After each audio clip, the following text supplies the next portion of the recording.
Good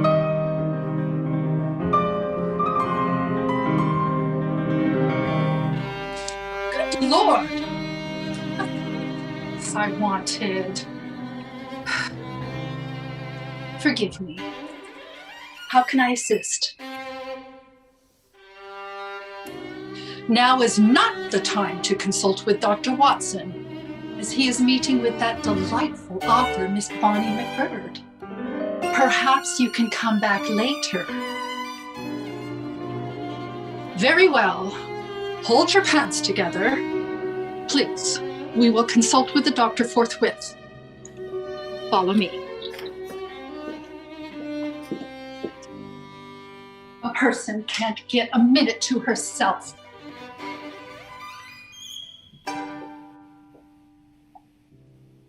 Always waiting on the one who flits and flicks in the blink of an eye, and the other who wallows in his writing and talks endlessly to the confounded picture telegram.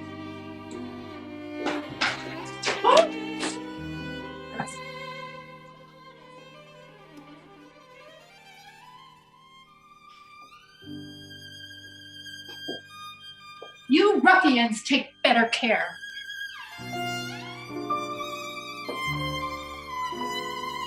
These mudlarks, running here and there and everywhere.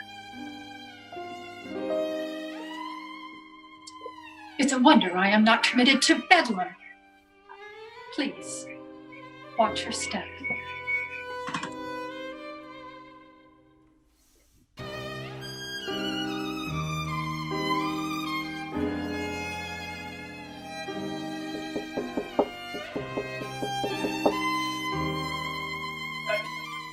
Come in, Mrs. Hartman.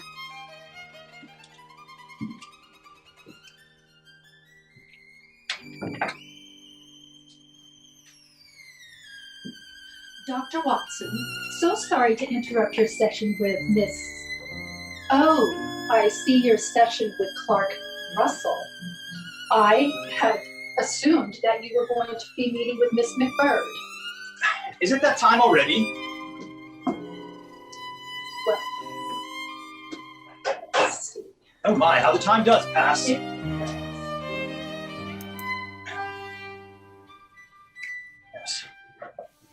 Ah, Oh, she is here. wonderful. Right on time.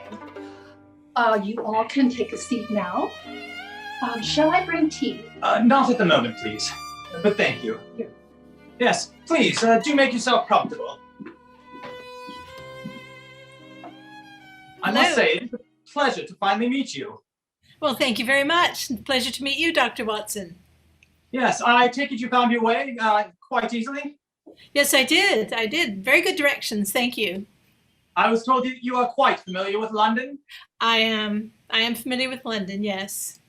Wonderful. Well, I'm pleased to be asking you about your newest book. I believe it is the Three Locks. Yes. Is it not? It is, The Three Locks. Yes. It was delightful, though I am puzzled by how exactly you found my notes, or rather how you interpreted them so well. Well, thank you so much. A little time travel here. I was given a box containing a number of your stories that had not been published.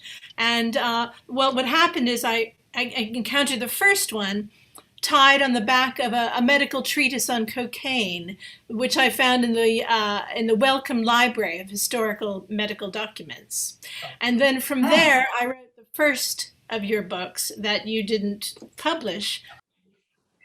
You discovered some of my notes, and you assembled them quite brilliantly.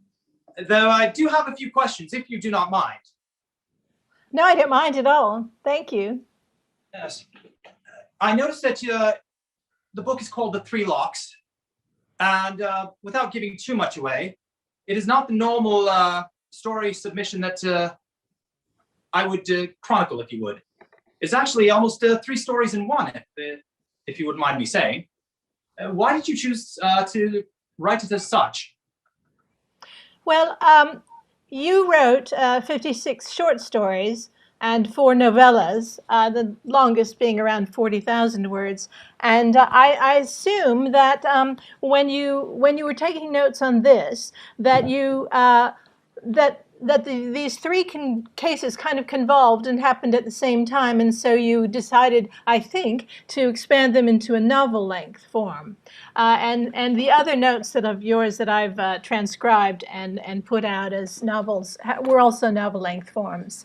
And all of them, in fact, had 3 cases which convolved. So I think it's something you must have just done either unconsciously, or I think it had to be conscious because you're a very good writer. Well, I appreciate the praise. However, to be quite honest, whenever I can corner Holmes and have his thoughts as they pertain to the different cases, it may have come out as 3 cases at a time was all that he had the patience for. Right.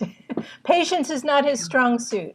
However, that being said, perhaps you would like to expound a little bit on the, on the sleuthing you had to do, because I know my notes and I know what little survived.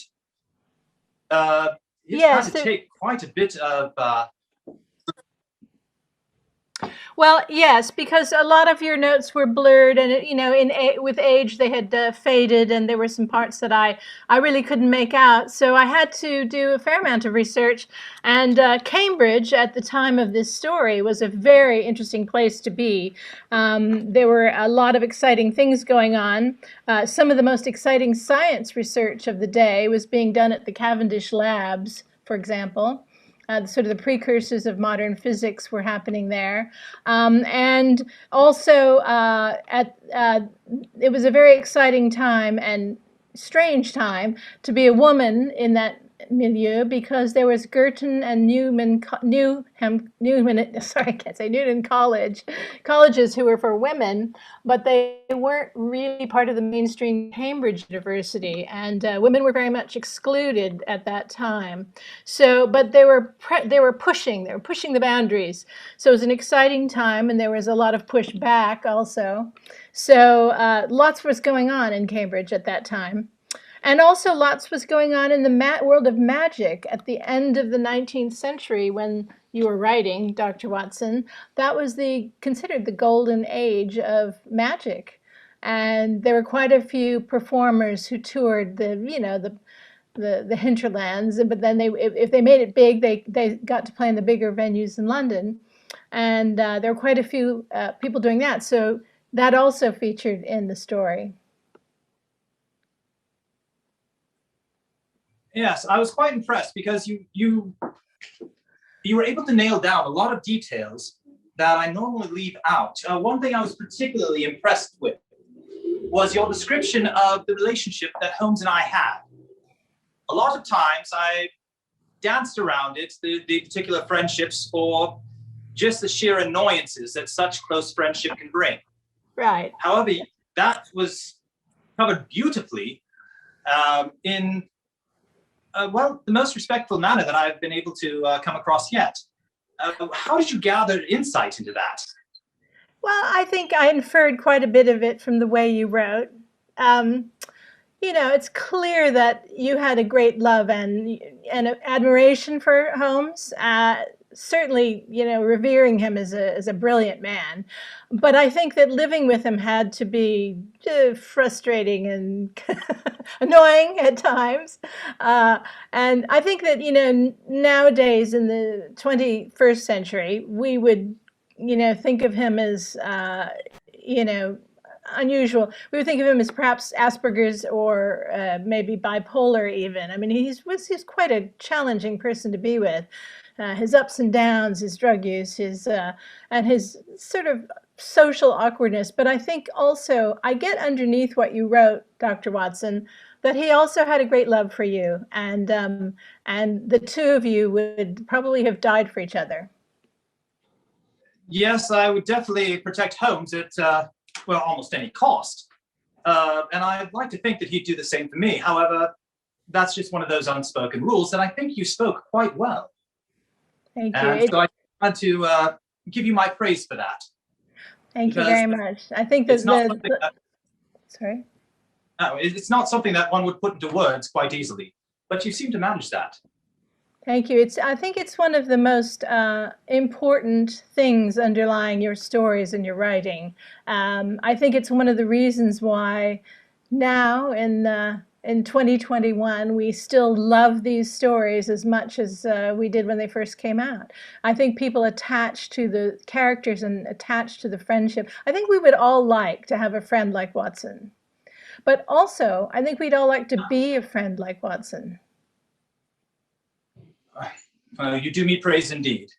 But however, I still say that Holmes is the real question here, because most people would like to see just his manner, that the way he almost is intuitive as far as the problems around him, at least the ones that I've penned. Yes, I think you described that well. Sorry? That being said, there are still many stories that have not touched paper yet. That's right. There's a big box that is full of them. That is quite so. You know, I think you said something very.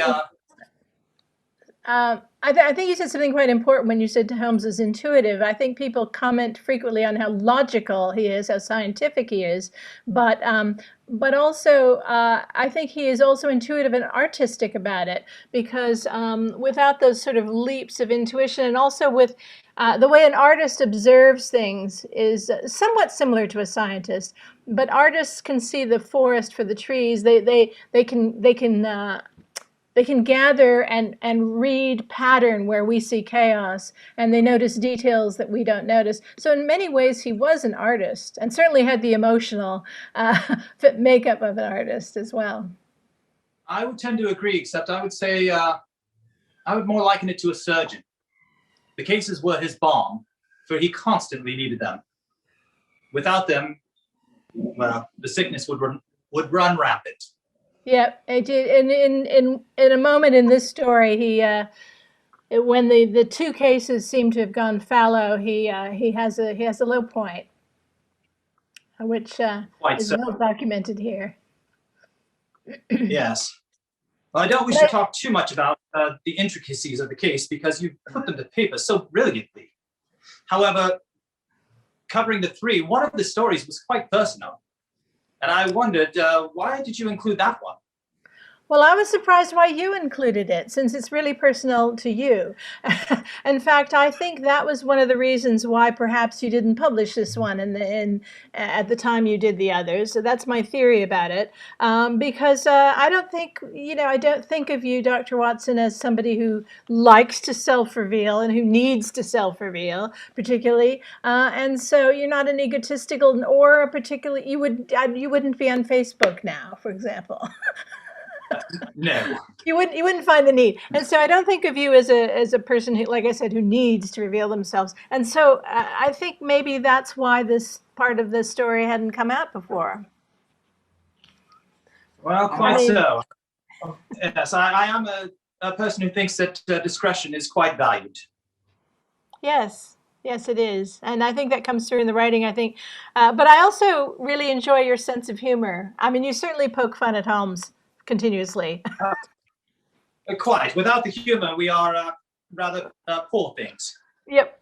But yes, you included the one story, the personal story, but I noticed that you used discretion when you talked about my gambling holiday. Oh, well, yes. I think like I said, I don't think you're the sort of person that needs to, parade around in underwear to feel understood. And so I think I sense that you have always had a bit of a gambling problem. And in fact, you've noted that Holmes has had to lock up your checkbook in his desk. So he's done that to protect you, just the way you have tried to hide his drugs occasionally. I would not call it so much a problem per se, as just enjoying the chance aspect of it. Well, that's so what I've done you quite say. well for myself quite a few times. I would have noted. That's what you say, but nowadays we recognize gambling can be an addiction, and you can run into trouble with that. I think. Well, how about we Shall we change the direction of this conversation? Certainly. Might I suggest that we have an excerpt from your newest? Sure. Yes, absolutely. Okay. So I'm going to read a bit from chapter 9 of The Three Locks. And in this chapter, Holmes and Watson have gone to the Wiltons Music Hall to see a performance of the great Borelli, who is a fantastic escape artist, kind of in the vein of Houdini. And the great Borelli is a legend in his own mind. And the reason they're there is because his wife, Ilaria Borelli, and she's actually the power behind the throne. She's the one who designs all his tricks and his illusions. But she's come to Holmes and said, you know, we have a problem. There's a rival magician who has lost the tip of his finger in a little accident with a guillotine, a little finger guillotine, a thing that we made for him. And we think he's trying to kill Dario. Dario has just had a near miss. He's nearly drowned in a tank upside down with his feet in handcuffs. But he just barely managed to escape, but breaking his ankle in the process. So they're backstage now.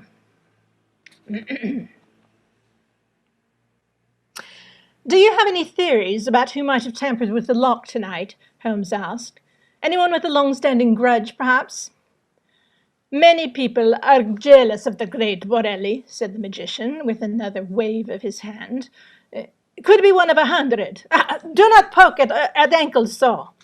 I'm palpating to find the exact break, I said. You have fractured the lateral malleolus, the area where the fibula joins the foot.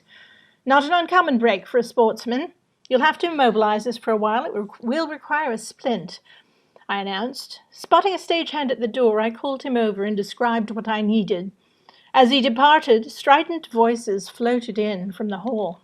The word officer was clearly in the mix. Ah, the police are here. Wife, said Borelli. Send them away.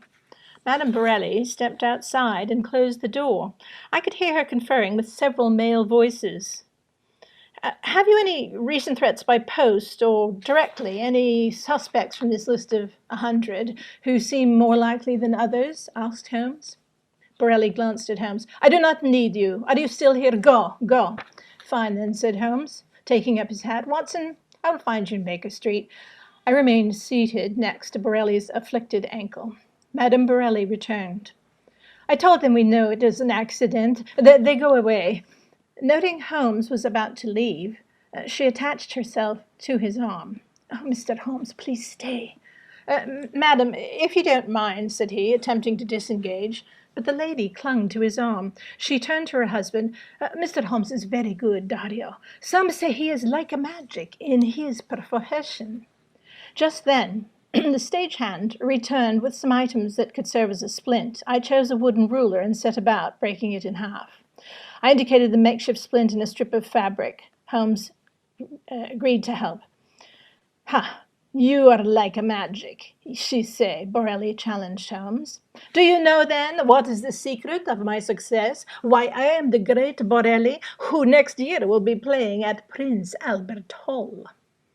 Let me suggest it is not due to your diligent stage personnel, said Holmes, or your immense personal charm. One time only, Falco, he leave the tank. This never happened before and never again. Now enough, but why? Why am I great? The secret of my success you will never guess. That's true, I never guess. What, then, you are a genius? Holmes glanced up at Borelli. I recognize that look. There would be trouble. You have 6 attributes, 3 of which, of course, are quite common. Only 6? Name them. The first is showmanship, that is, a well-written patter, delivered with a certain panache. Second, custom props, special pre-rigged equipment, a kind of a cheat. This is no cheat, unruffled, my friend continued.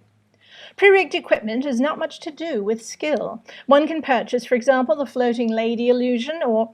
Borelli shot a quick, angry glance at his wife. All of my equipment is made by me. Designed by your wife, I understand, said Holmes. He turned to me as though I'd asked for an explanation. Pre-rigged tricks are the kind that creative artists, such as Madame here, sell to lesser magicians, Watson. Special boxes, tables, decks, guillotines that seem to cut off fingers. At the mention of the guillotine, Borelli glanced again at his wife.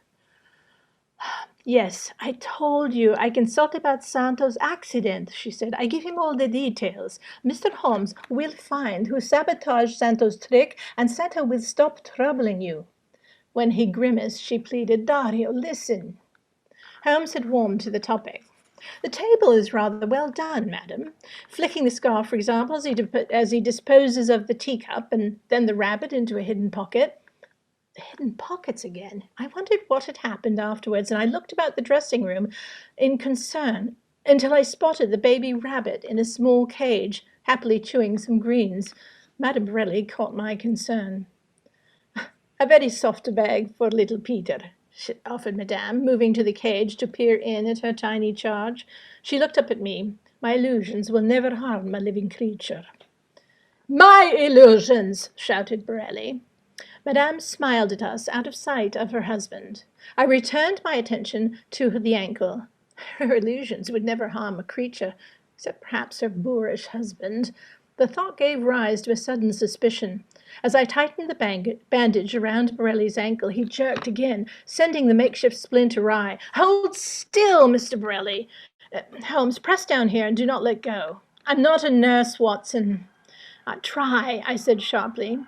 You say I have 6 special somethings. You name 2 only, said Borelli.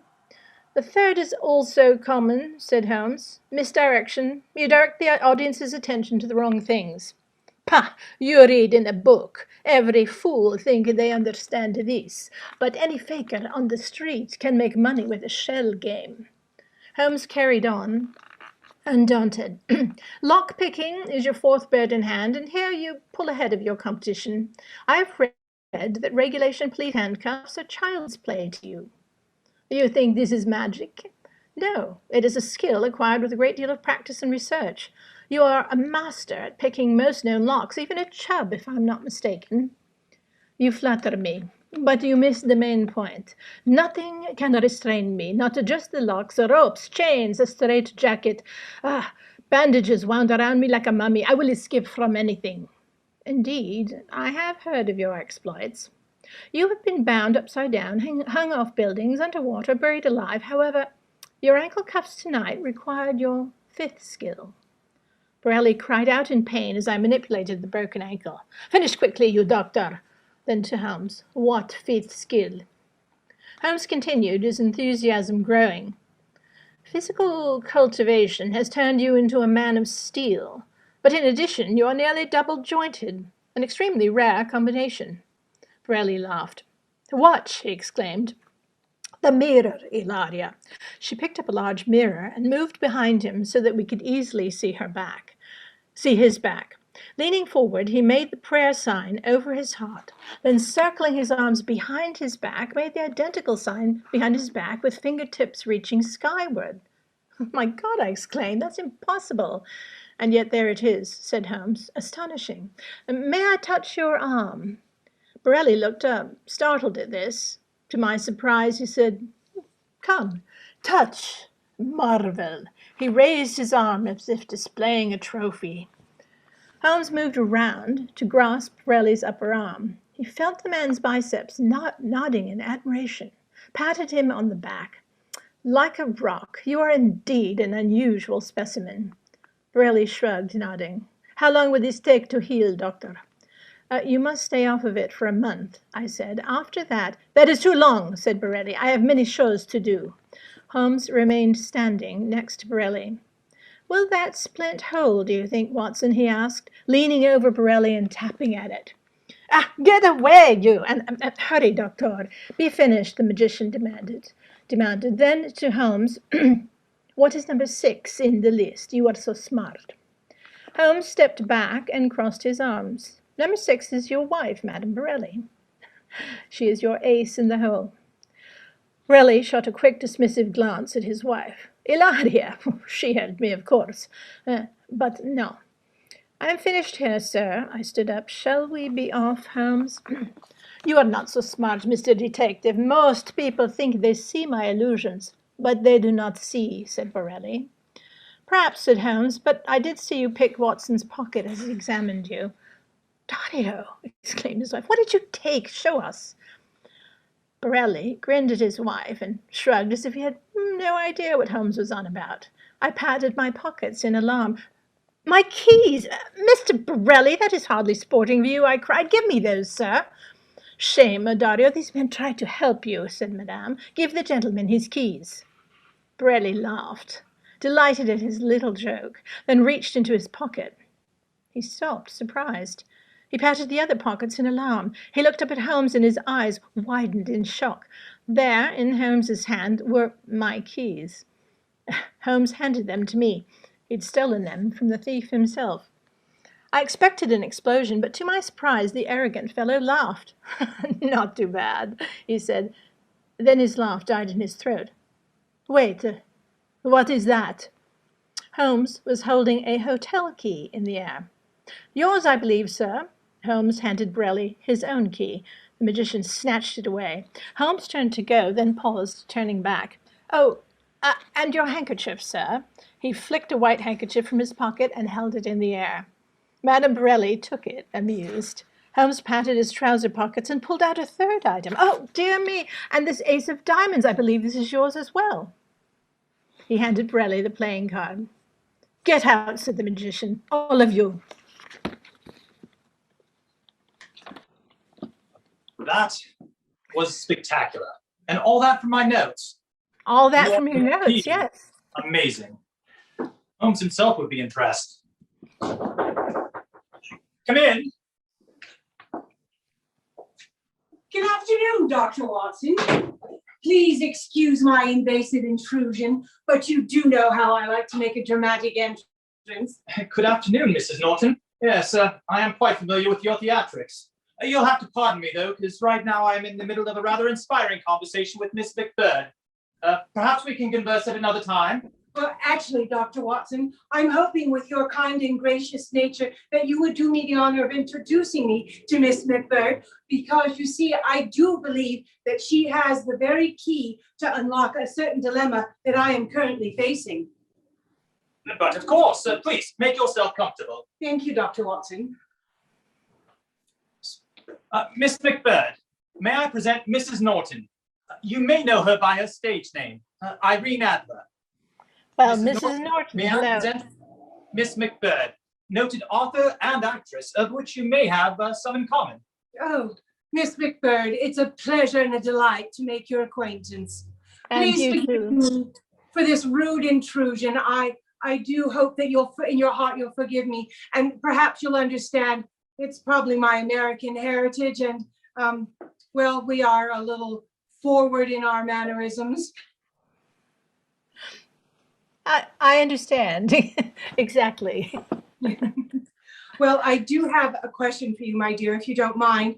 It's in regards to my husband, and I promise you I would not have accosted you thus if it was not for my concern for my dear Godfrey. Godfrey, if you probably do know this, he is a barrister of some great renown. And over the years, he's had quite a few cases that feature clients of a rather notorious, questionable character.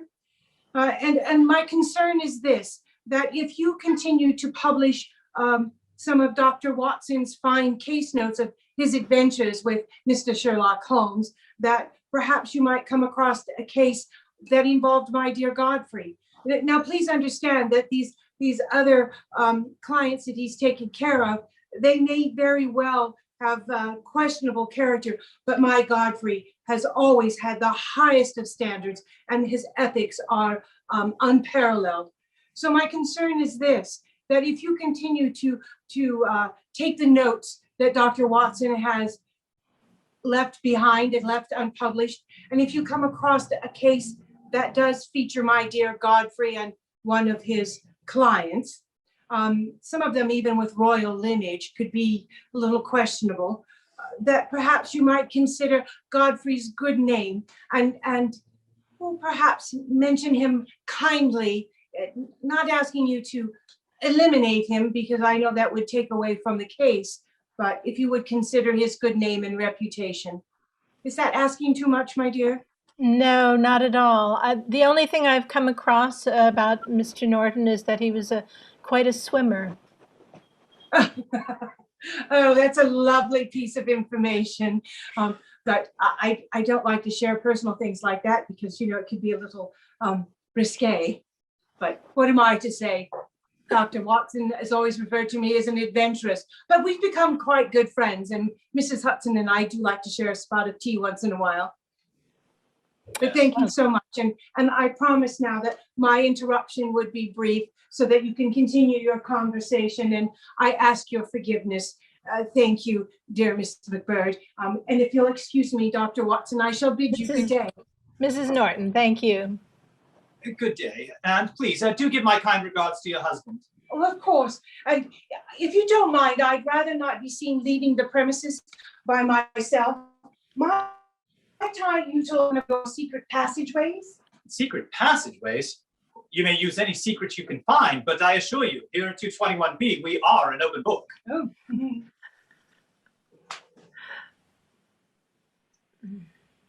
But how did you know? Oh, but Dr. Watson, I know all the secrets to 221B. Ooh, I didn't know that one. There are many things that are not penned, that being one of them. But rather, you must excuse the intrusion. Oh, she's delightful. I've always wanted to meet her. Well, Telegram for Dr. Watson. huh. Yes. Let's see. Gambling does come in handy at times. Interesting. We have this telegram that's matter of fact for you. Please tell us more about the locked box with Dr. Watson's secret from the past. From Colonel Sebastian Moran. Well, wouldn't he like to know? Yes. Well, I'll tell you, as long as he's not in the room, I can tell you this. So at the very beginning of this tale, you mentioned that you received in the mail a small package, and it was from a name of a person you didn't recognize. Her name was Elspeth Carnachan. And she introduced herself in a letter as a relative of yours you didn't know you had, a half-sister to your father, to your late father. And you'd never heard mention of her before. So it was surprising to you. And she said in her letter that just before your mother died, and she died when you were 11, under mysterious circumstances, she gave a certain thing to Elspeth to hold and to give to you on your 21st birthday. And Which she was quite errant in. Sorry? Which she was quite errant in. Exactly. She was errant in that she forgot, and it had been sitting in her attic for a long, long time, because you, of course, in your mid-30s when you wrote this. And so she, anyway, you were understandably miffed that this woman had forgotten and so forth. But even more so when you opened it and found a little beautiful silver box that was locked. And apparently the lock was impenetrable because she tried to open it and couldn't. Then that also angered you. But then throughout this story, you have gone through quite a bit to get that box opened and find out what it was your mother left for you. And what was basically the message or the gift from beyond the grave. Well, it was quite dear. Yes, it was a I won't surprise. give it away, of course, but yes, the fact that it took so long to get to me was quite flexing. Yes, it was a very unusual thing. And what's interesting is that in order to get the thing, to get it opened, either you or Mr. Holmes had to give over something personal to yourself to the one man who could unlock it. And you apparently didn't have anything that this man wanted, but Holmes did. Yes.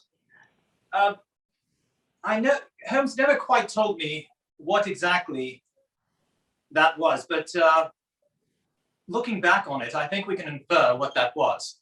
Yes, I think so. It might have something to do with the person who was just here. Yes, as well as that is another thing that I will say. Looking back upon it, I mean, you don't realize it at the time, but upon reading it and how beautifully you put it together, there are a lot of foreshadowing for events that would happen later down the road. Yes, there definitely were. And I see that Colonel Sebastian Moran has said that he would have just shot the box open. However, it's a relatively small box, and pretty much anything using force to get it open would probably destroy the contents. They didn't know what was in at the time, it. we were not sure what was inside, nor how Right. delicate it may be.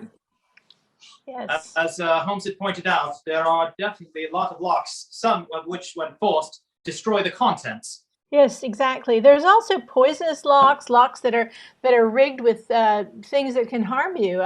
There's one that I went to visit the Museum of Historical Locks in Rugby, England, where it's a room filled with locks from several centuries. And there are many trick locks here, and including ones that that want you to go and look down in them, and then they will send a blade out and poke your eye. And there's poison locks, and then there are locks that will destroy the contents if you don't open them correctly. And what I learned at this lock museum is that there actually are unpickable locks.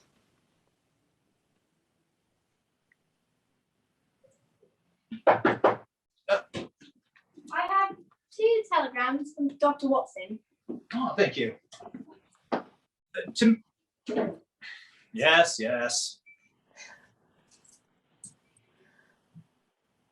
And 2. Again, to Miss MacBird, how did the research for this book compare with the previous books? Well, that is a very good question, because normally I do research on the ground in the places I'm writing about.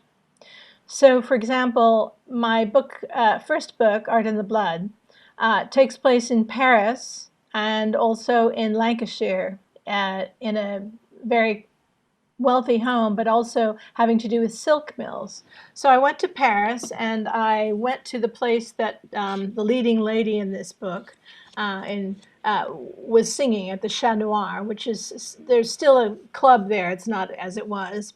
But I went to that location, and then she runs from there in this book to the home of Toulouse-Lautrec, and he's briefly in the story, very briefly. But I knew where that exact address was, so I walked the streets of Paris and I mapped it, and so those notes of yours were kind of disturbed and missing, so I filled them in with the detail of what was actually there. And then the silk, I went to a silk mill in Macclesfield, which was it's a museum of a Victorian silk mill with everything working, so I could see exactly what it was. I did that again on the second book, Unquiet Spirits, which has to do with whiskey, ghosts, and the Highlands of Scotland. And up there in Scotland, I discovered, I went to the island of Islay, which had, the reason I went there, and it's quite hard to get to. You have to take a train and a boat and a helicopter, and it's hard to get to. And anyway, but what's there is there's a distillery that has the Victorian equipment extant and running. They use it. So I actually visited a Victorian whiskey distillery, and all of that is in the book, as well as a castle up in the Highlands. And there I discovered something that was just mentioned in your notes. It's something called an ice house, which is where very wealthy families would store. It was a big pit with a little house over it. And in this deep pit, they would store all the ice for the summer to keep their meats and their things chilled. So that I thought was a fantastic, scary place. So I often go right to the places. But of course, I just had begun the research for this book when the pandemic hit, and I couldn't go anywhere. I did go to Cambridge once, and I had planned to return, but I wasn't able to. So I basically had to do all of my research with books and on Google and on the internet. Very impressive. I would have never known. Well, it was of necessity, and I wanted to spend more time in Cambridge. I'd already, of course, I've been to Wilton's Music Hall a number of times, as an audience member, so I know that place quite well. And and I'd been to the Rugby Lock Museum before the pandemic hit as well.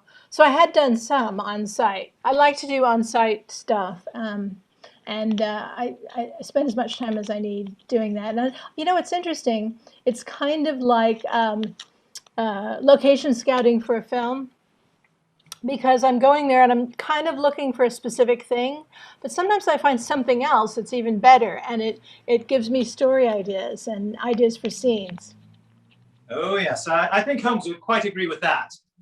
When you go looking, you don't go looking at any one thing, but you look at everything. Right. Yes. You stay open to, it's kind of like Holmes, not trying to get a conclusion before all the data is in. Speaking of Holmes, I believe that plays right into the second telegram. The question presented is, who is your favorite Dr. Watson or Sherlock Holmes? Oh, in the movies, you mean, I suppose? Correct. In the movies, in the stage productions, as Yeah. you know. Oh, I like quite a few of them, really. I'm inspired by a number of them. Jeremy Brett is probably the most true to the canon, and he's such a handsome, lovely man, and so complicated and theatrical and vulnerable at the same time. So I really love his Holmes. But of course, Holmes and Watson are in their 30s in my stories, or the stories I've stolen from you. And they're in their 30s in the 1880s.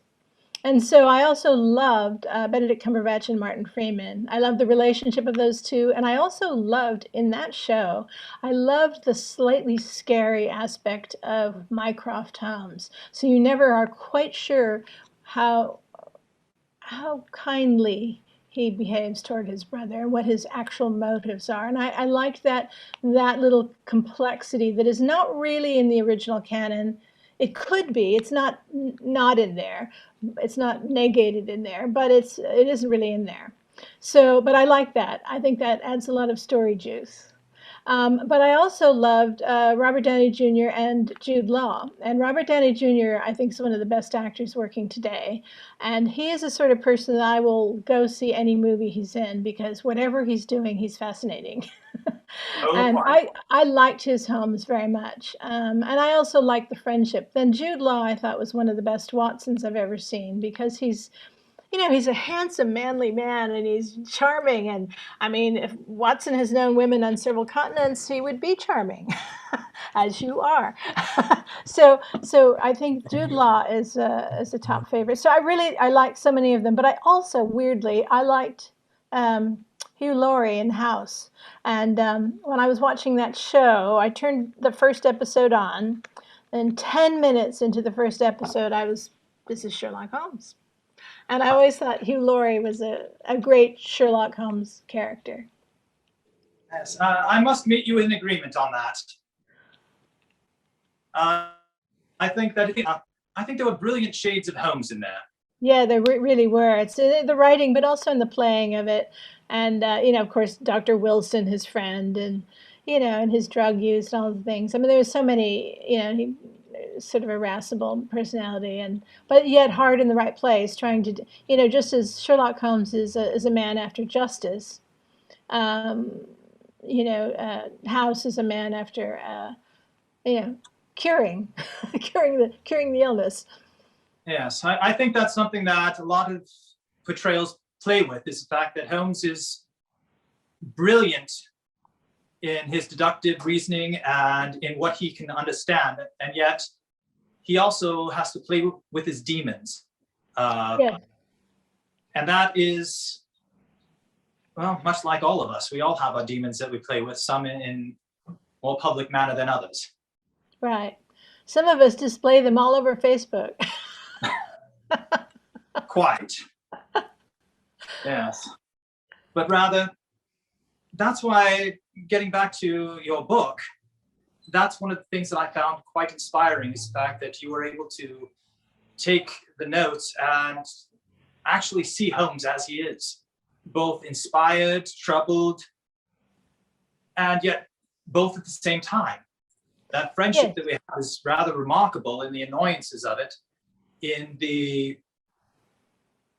understanding of it, the fact that there are so many things that you don't say and you don't have to admit to because your friend, you know them quite well. They allow you to keep your secrets, even if they're as an open book. Right. I don't think anybody knows Holmes better than Watson because I also think he doesn't allow people in really, but because the stories are in your Watson's voice, we have this privileged glimpse at this man who's so complex. I think one of the great appeals of Sherlock Holmes is that he himself is a mystery. So he is never completely revealed in the original stories that you publish, in the 56 short stories and 4 novellas. He's not fully revealed. There's a lot we don't know about him. We don't know his childhood, his parentage. We don't know his what it was like growing up. We don't even know what university he went to. Why he left. Was he sent down or did he quit? Why? We don't know. There's so much we don't know. We also don't know, and the great mystery, of course, is what is the deal with Holmes and women? What is the deal? And There I are have some to things which are best left to discretion. I think so. And so my theory is that unless I find them in your notes, which I don't think I'm going to, because I think That would that not be something that we I pen. should best leave that. Sorry? That would not be something that I pen, I quite assure you. No, I think we should leave a bit of mystery there. So I doubt that I would ever see him, having a romance. Now, he's a human being.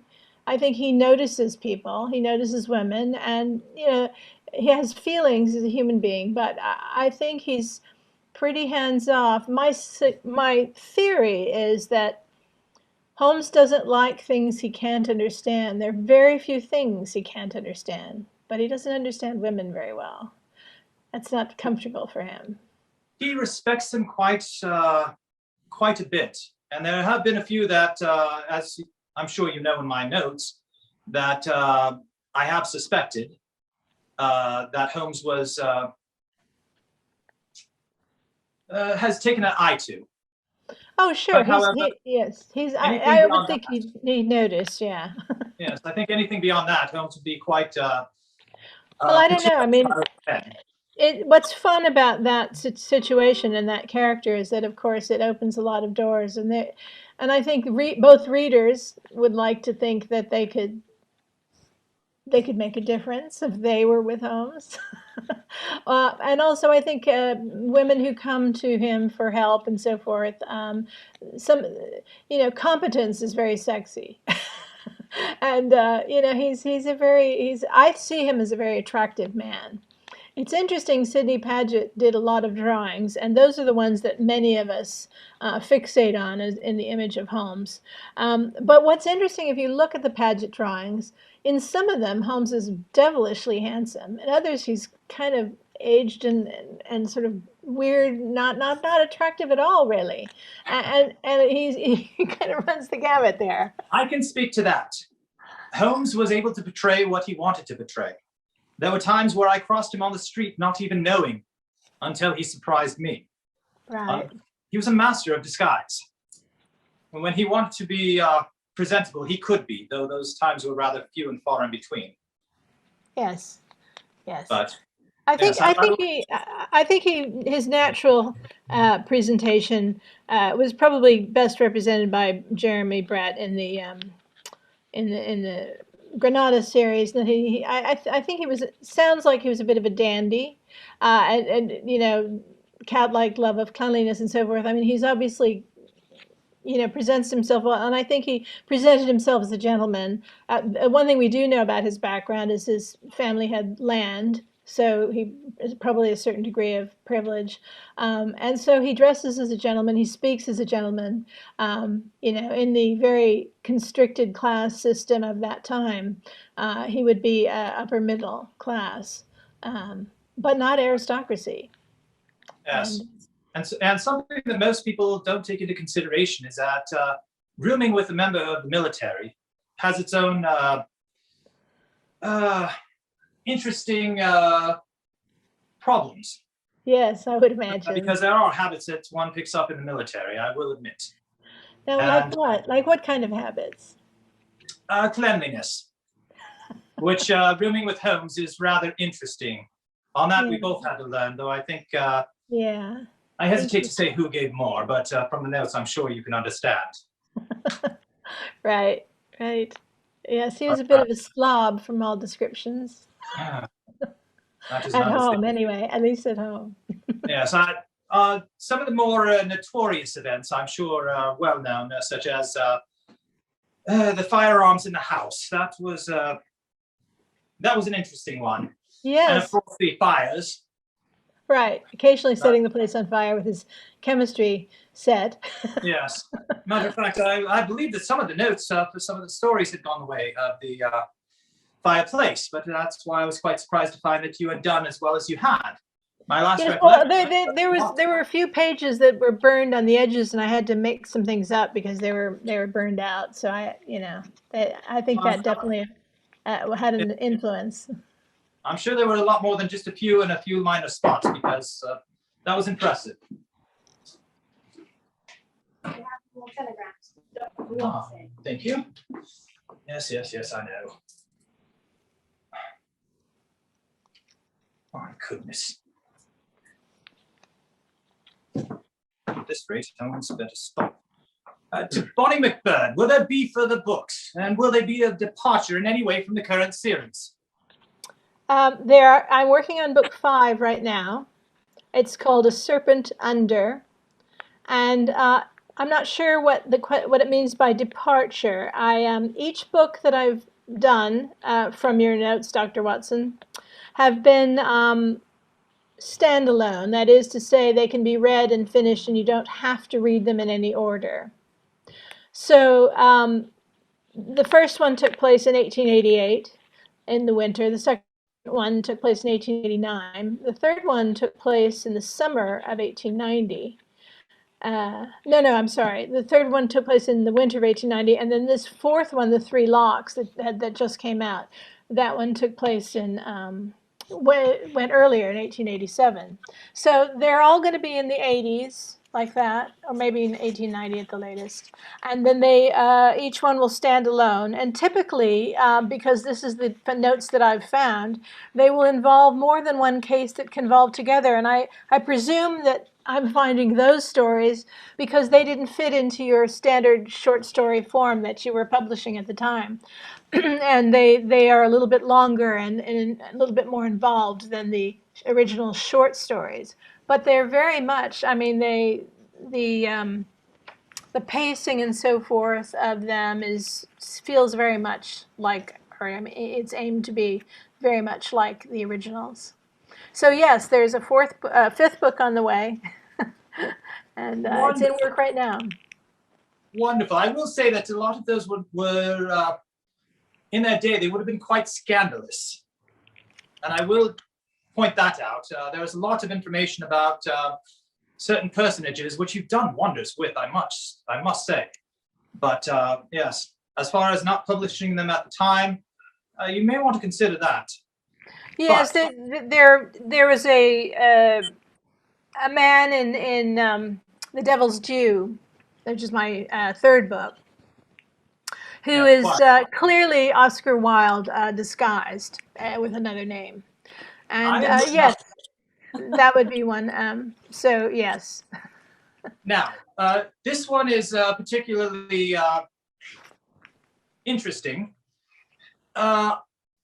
The writer says, I am always quite distressed about the injuries the two gentlemen received. Are there any stories? Are there, so what the question is? Well, it seems that the person who is asking is that throughout the books, I seem to recall getting injured quite a bit. It doesn't quite reflect the world's most interesting on either Holmes or I. Hopefully this next one. Well, so I believe the questioner is asking are they okay? Or will there be more? Or why are they in there like that? Or, I'm not sure what the question is, but I will say this: that yes, uh, the you called them originally the Sherlock Holmes, the Adventures of Sherlock Holmes. And in your original canon, you had quite a bit of action. And this is something that's been debated, especially with the Robert Downey Jr. films. You had quite a bit of action, but if you look at all of your work in the aggregate, Holmes falls into quicksand. He loses a tooth knocked out in the station. He sends another man home in a cart. He's attacked by people and, knocked out. He's nearly strangled by two people. In other words, there's a fair amount of action, and other people go through action too. A person has his finger cut off, and ears are sent, and I mean, lots of gruesome and dangerous things happen Yes, in but the if I may original. touch on something, uh, the one question I have is that, as you so beautifully chronicled, when we repaired Holmes's hand, that was quite a ordeal, rather inventive for the time, and you chronicled that in your story. However, will there be anything else coming up that is as inventive? Because we have done quite a bit, and I'm not sure what notes you have. He ran into quite a gruesome attack in the first book, and in the third book, he also his wrist was broken, and fortunately, they got a particular a hand specialist. You may know that Baker Street is very close to Harley Street, which is very handy because the best doctors of the time, not just in London, but of the time, were right there on Harley Street. And so they immediately called a specialist. Watson is very good at, and he knows the different people there. So he got a hand specialist to really check out the detail of the bones because he's a violinist. And it happens that the hand specialist is a music fanatic and saw the violin and even recognized it as a Strad. And knew immediately that this was critical to this person. Obviously hands are critical to everyone, but anyway, so I think yes, I really enjoy doing medical research, and I always that's why I often go to the Wellcome Library, which is a font of amazing stuff in historical medicine. And since you're a doctor, Dr. Watson, it seems logical to me that you would include some of this in some of the longer works that you didn't publish before. And I also I have to be honest, I love to see Holmes and Watson as the phoenix rising from the ashes. In other words, it is classic in storytelling to take your heroes to the darkest dark, the lowest low, so that they can climb out. And so I think it's a conscious storytelling choice that to be made. We know when we open up a book of Sherlock Holmes or a story of Sherlock Holmes that Sherlock Holmes will win, that the crime will be solved. He might not be able to save a person, but he will see that justice is done. And so we know that we can kind of be assured that we're going to end up safe and sound at 221B where he's standing now. But along the way, we need to be challenged so that it isn't obvious that we're going to land safely and happily. So that's a storytelling choice, really. Well, when you're in the midst of it, you don't know how it's going to end. No. And you only hope that Holmes can ferret out whatever the solution may be. Because as obtuse as everything seems. Yes, and he can do so against many odds. I think of Holmes as a person who can withstand a lot of pain, physical pain and mental pain. He's a very strong man, and Watson is too. Neither of them are Watson's a seasoned Army veteran, and if you really know what horrible illnesses and injuries he suffered before arriving at 221B and meeting Sherlock Holmes, you know that Watson is made of stern stuff also. Quite so. Yes, that's something that I've tried to shy away from is the time in the military. But as you said, that marks one far beyond anything that anything else could. Yes, yes. But Definitely. yes, but as I said, I was. I have another telegram for Dr. Watson. Oh. At this rate, I'm going to have nothing left. Yes, it appears the next question for you. How do you find Sherlock and Watson's voice? Do you return to the canon for that? Yes, I do a few things. I read the canon regularly. I do not read any other pastiche, simply because although there are people there doing excellent work, and there are people who have got a good voice in this, they're not exactly the original voice. So I don't want to be secondhand mimicking another, etc. So I go to the source, very much so, go to the source. Also, I hear their voices because I audiate when I write. This is a technique I actually teach when I teach writing. And so I hear them. I actually hear them and I see them. There's a movie playing as I'm writing. And so I hear their voices, and I've done a lot of dialect work as an actor. I've studied a lot of dialect work, and now I'm here living in London, immersed in the language. So there's that. But also my background as a kid, I just read a ton of English literature. So long sentences are just kind of normal for me. Longer, it's interesting, the Victorian style of sentence construction, this is part of voice. Speaking of voice, I'm losing my, is part of the voice is the way the sentences are constructed. And they had a different rhythm and a different way of doing that. However, what's interesting is that Arthur Conan Doyle created something that we call cinematic now. In fact, your writing, Dr. Watson, is called cinematic, even though you began before cinema existed. And but the thing, why it's called cinematics, for two reasons. One is it's dialogue heavy. There's more dialogue in the Sherlock Holmes stories than there was in other stories of the same era. And the second is that because I think you're a military man and a brisk physical man, I think that your descriptions of places, of people, of things, they move along. They don't wax poetic about the color of the light in the sky. They set the scene beautifully, very visually, but then they move on. And that energy is another feature of the voice. And I also think that it was extremely wonderful that Mr. Holmes is documented by a man such as yourself, because Watson, I believe, is one of the most decent people ever in literature. He has a kind outlook, even though he can be sharp and funny and poke fun at people and be sarcastic at times. He basically has you have a good outlook on people. So, for example, I forget which one it was. He said somebody he was like, actually, like most aristocrats, he was actually a nice person. Unlike most aristocrats, he was actually a nice person. In other words, Watson looks for the good in people and he finds it.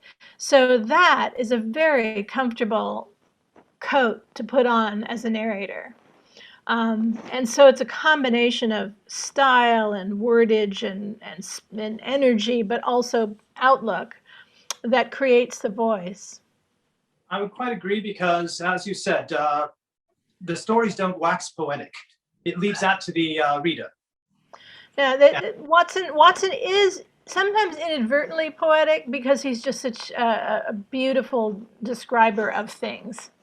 But When Holmes will let me get away with it. But he's poetic, more like haiku. In other words, it's short. The descriptions are short. They're short and really well drawn. It's like drawing an artist drawing a caricature. In just a few lines, you capture the entire feeling of the person, the expression, and etc. This one's urgent, Governor. Oh my. Watson, come at once if convenient. If inconvenient, come all the same. Holmes, if you'll excuse me, I seem to be needed elsewhere. it was a pleasure, and hopefully sometime soon we can continue the conversation. That would be lovely. Thank you. A bit more than that. That's all I have. Really, Holmes. I bid you good day.